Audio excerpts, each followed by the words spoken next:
ಉತ್ತರ ಪ್ರದೇಶ ಚುನಾವಣೆಯ ಮೊದಲ ಹಂತದ ಮತದಾನ ಎಕ್ಸಿಟ್ ಪೋಲ್ ನಡೆಸಿದಂತಹ ಪತ್ರಿಕೆಯ ವಿರುದ್ಧ ಎಫ್ಐಆರ್ಗೆ ಸೂಚನೆ ನೀಡಲಾಗಿದೆ. ಎಫ್ಐಆರ್ ದಾಖಲಿಸುವಂತೆ ಚುನಾವಣಾ ಆಯೋಗ ಸೂಚನೆಯನ್ನ ಕೊಟ್ಟಿದೆ. ಪ್ರಜಾಪ್ರತಿನಿಧಿ ಕಾಯ್ದೆ ಉಲ್ಲಂಘನೆ ಮಾಡಿದಂತಹ ಆರೋಪದ ಹಿನ್ನೆಲೆಯಲ್ಲಿ ದೈನಿಕ್ ಜಾಗರಣ್ ಪತ್ರಿಕೆಯ ವಿರುದ್ಧ ಎಫ್ಐಆರ್ಗೆ ಸೂಚನೆ ಕೊಡಲಾಗಿದೆ.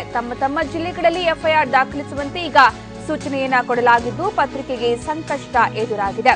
ಚುನಾವಣೆ ನಡೆದಿರುವ 15 ಜಿಲ್ಲೆಗಳ ಡಿಸಿಗಳಿಗೆ ಈ ಸೂಚನೆಯನ್ನ ಕೊಡಲಾಗಿದೆ. IPC section 188, RP act 126A ಹಾಗೂ ಬಿಯ ಅಡಿಯಲ್ಲಿ ಕೇಸು ದಾಖಲಿಸಲಾಗಿದೆ. ಸಂಜೆ 6 ಗಂಟೆಯ ಒಳಗಡೆ ಎಫ್ಐಆರ್ ದಾಖಲಿಸುವಂತೆ ಸೂಚನೆಯನ್ನ ಕೊಡಲಾಗಿದೆ.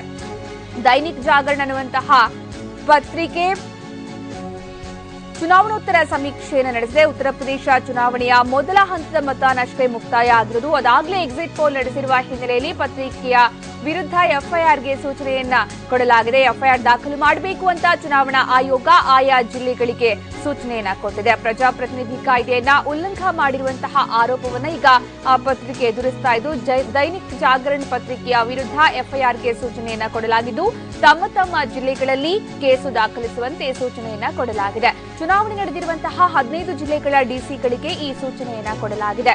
IPC section 188, RP act 126A ಹಾಗೂ ಬಿಯ ಅಡಿಯಲ್ಲಿ ಕೇಸು ದಾಖಲಿಸಬೇಕು. ಹಾಗೆ ಸಂಜೆ 6 ಗಂಟೆಯ ಒಳಗಡೆ ಎಫ್ಐಆರ್ ದಾಖಲಿಸುವಂತೆ ಸೂಚನೆಯನ್ನ ಕೊಡಲಾಗಿದೆ. ಈ ಬಗ್ಗೆ ಹೆಚ್ಚಿನ ಮಾಹಿತಿ ನೀಡ್ತಾರೆ ನಮ್ಮ ಪ್ರತಿನಿಧಿ ಚಂದ್ರಮೋಹನ್.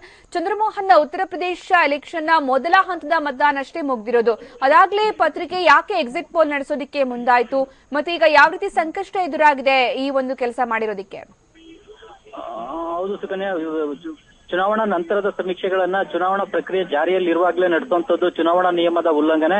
ಈ ಕಾರಣಕ್ಕಾಗಿನೇ ಈಗ ಉತ್ತರ ಪ್ರದೇಶದ ಮೊದಲ ಹಂತದ ಚುನಾವಣೆ ಮುಗಿತಾ ಇದ್ದಂತೆ ಆ ಕ್ಷೇತ್ರಗಳಲ್ಲಿನ ಚುನಾವಣಾ ನಂತರದ ಸಮೀಕ್ಷೆಯನ್ನ ನಡೆಸಿದ ದೈನಿಕ್ ಜಾಗರಣ್ ಅನ್ನುವ ಹಿಂದೂ ಪತ್ರಿಕೆಯ ವಿರುದ್ಧ ಕಾನೂನು ಕ್ರಮ ಕೈಗೊಳ್ಳಲಿಕ್ಕೆ ಕೇಂದ್ರ ಚುನಾವಣಾ ಆಯೋಗ ತೀರ್ಮಾನವನ್ನು ತೆಗೆದುಕೊಂಡಿದೆ.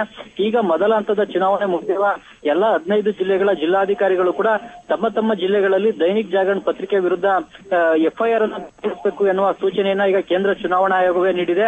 ಮುಖ್ಯವಾಗಿ ಪ್ರಜಾಪ್ರತಿನಿಧಿ ಕಾಯ್ದೆಯ ಸೆಕ್ಷನ್ 128 ಮತ್ತು ಐಪಿಸಿ 188 ಪ್ರಕಾರ ದೈನಿಕ್ ಜಾಗರಣ್ ಪತ್ರಿಕೆಯ ಸಂಪಾದಕರು ಮತ್ತು ಉಳಿದ ಮ್ಯಾನೇಜ್ಮೆಂಟ್ ನ ವಿರುದ್ಧ ಎಫ್ಐಆರ್ ಅನ್ನ ಇವತ್ತು ಸಂಜೆ 6 ಗಂಟೆಯ ಒಳಗಾಗಿ ದಾಖಲಿಸಬೇಕು ಅನ್ನುವ ಸೂಚನೆಯನ್ನ ಕೇಂದ್ರ ಚುನಾವಣಾ ಆಯೋಗ ನೀಡಿದೆ. ಜೊತೆಗೆ ಲಕ್ನೋದಲ್ಲೂ ಕೂಡ ರಾಜ್ಯ ಚುನಾವಣಾ ಆಯುಕ್ತರು ದೈನಿಕ್ ಜಾಗರಣ್ ಪತ್ರಿಕೆ ವಿರುದ್ಧ ಎಫ್ಐಆರ್ ಅನ್ನು ದಾಖಲಿಸಬೇಕು ಅನ್ನುವ ಸೂಚನೆಯನ್ನ ಕೊಟ್ಟಿದೆ. ಮುಖ್ಯವಾಗಿ ಚುನಾವಣಾ ಪ್ರಕ್ರಿಯೆ ಈಗ ಒಂದು ಹಂತದ ಚುನಾವಣೆ ಮಾತ್ರ ಮುಗಿದಿದೆ. ಇನ್ನು 6 ಹಂತದ ಚುನಾವಣೆ ಉತ್ತರ ಪ್ರದೇಶದಲ್ಲಿ ನಡೀಬೇಕಾಗಿದೆ.